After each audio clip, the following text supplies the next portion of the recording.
Le syndicat national des personnels de santé assimilés, SYNAPSA, a tenu ce mercredi 12 août 2020 une rencontre au siège de Dynamique Unitaire.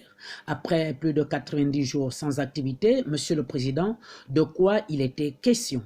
Évidemment, si nous nous sommes retrouvés aujourd'hui ici, c'est pour faire le point sur le dossier brûlant des déflatés d'Angondjé. Parce que nous nous sommes rendus compte qu'en fait, les choses pitinaient. Donc il était question qu'on puisse se retrouver pour relancer les choses. Ça c'est d'un.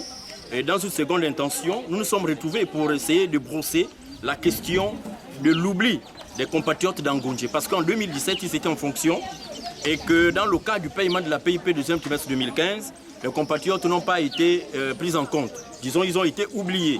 Et une procédure a été lancée au sein de notre ministère. Ils ont finalement été pris en compte.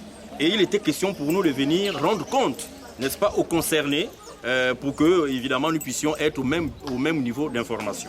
Donc, en ce qui concerne, par exemple, le cas d'Angondjé, nous sommes venus nous poser la question de savoir quelle a été l'urgence de la cession de ce grand établissement sanitaire à la Défense. Le ministère de la Défense qui n'a pas le personnel.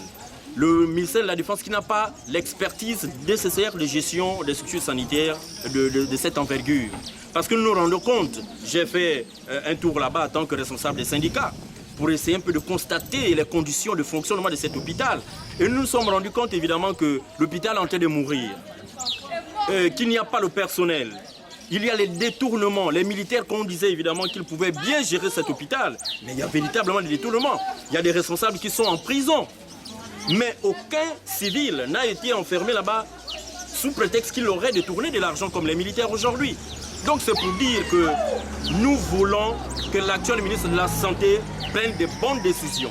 Des décisions qui vont dans le sens de rétrocéder cet hôpital, n'est-ce pas, au ministère de la Santé publique.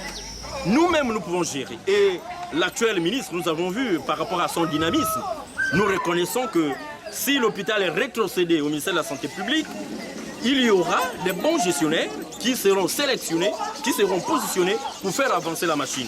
Donc nous refusons que cet hôpital soit entre les mains des militaires.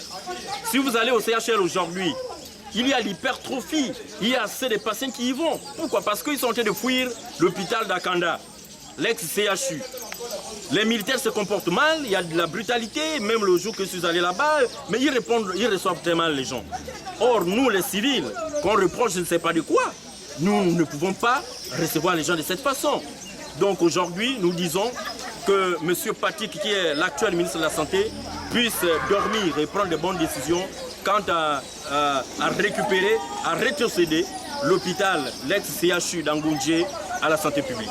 Un dossier très brûlant que le nouveau patron de la santé, Guy Patrick Obiang, va devoir faire face. Trouver des solutions afin de sortir du personnel qu'il en charge de cette épineuse problématique.